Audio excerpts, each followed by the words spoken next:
Your ability to communicate ideas persuasively is the single greatest skill you need to accomplish your purpose and goals.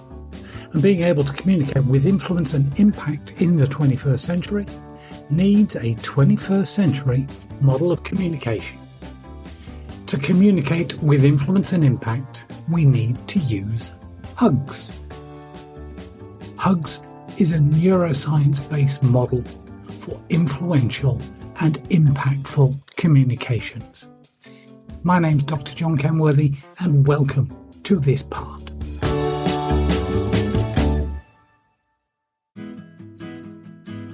Getting to know your audience. This is Understand Me, and the third part, what do they need to know and want to know? We've already looked at the introduction of why we need to get to know our audience.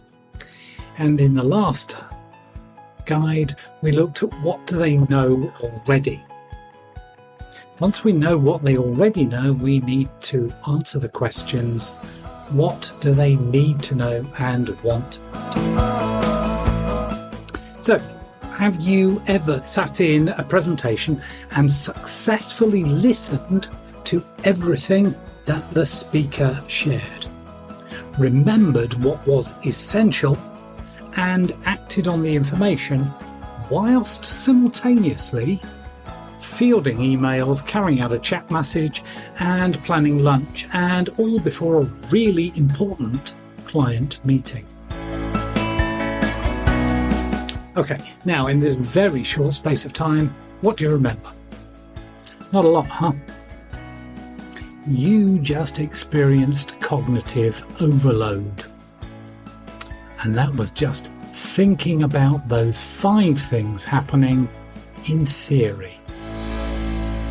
And cognitive overload is more common than you might realise. Cognitive overload occurs when your brain is being tasked with too many things at once, or you are trying to process too much information. It happens when you use too much mental effort in your brain's working memory to continue effective processing. You may feel that the words just flew over your head.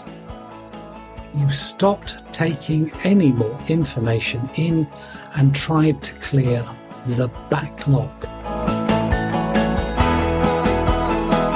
It's also remarkably common. Ask any wife. A leader does a data dump of the facts and figures for the quarterly report. A manager relates every little detail of a problem, and the presenter rushes through the material either because their time has been reduced or they've taken overly long on the early part. Specifically, what does your audience need to know? And I do need as an absolute. New and canoe. One way to help your audience understand is to relate something that they already do know with the new information that you are sharing.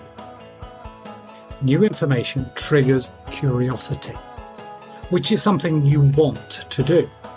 But if everything is new, you'll trip over the edge of curiosity into anxiety, and anxiety is something we do not want. Filling your presentation or your communication with all things new is like opening Photoshop for the very first time and being presented with all 300 icons on the taskbar. Or it's like visiting a strange city for the first time. It's overwhelming. Sure, you'll find your way around eventually, but it takes time. You see what I did there? I related the new situation, new knowledge for you, to something that you know already. Either you'll know about Photoshop and the vast number of icons, or you'll have experienced visiting a strange city. And even if not exactly aligned with your knowledge, the two examples provide adequate common experience for you to relate to or imagine. And that's just what you need to do with new information. Align it with something your audience knows already by using examples, metaphors, or analogies. And remember, you only want to include new information if it is something that your audience needs to know. It is not so that you can show how knowledgeable, intellectual, and brilliant you are.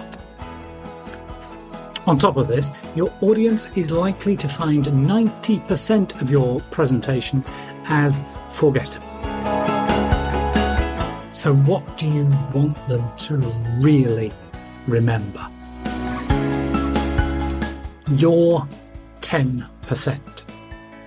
Dr. Carmen Simon, author of Impossible to Ignore, linked on the show notes, get it, brilliant book, a neuroscientist and expert in making your content memorable, shares some bad news that your audience typically remembers just 10% of your presentation content.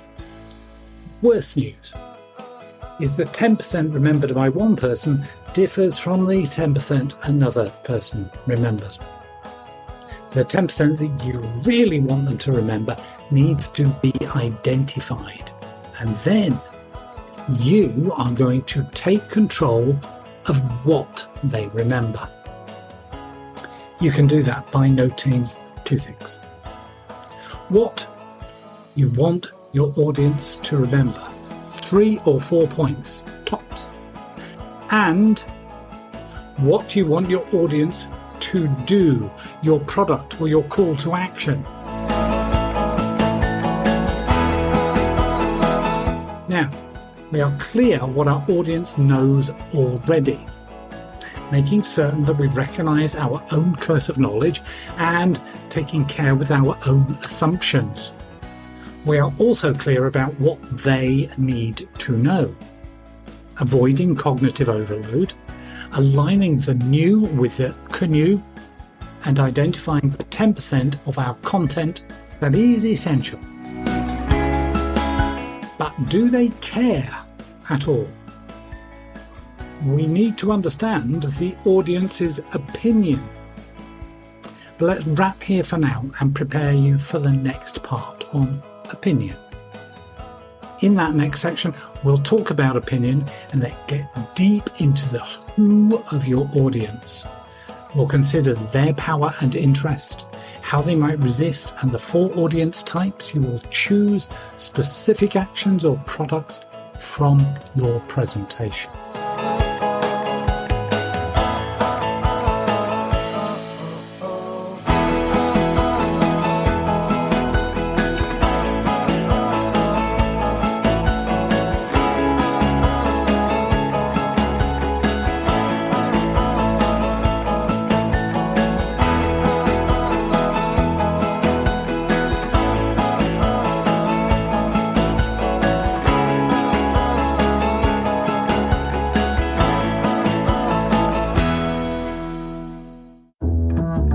Thanks for listening to this edition of the Leadership Advantage.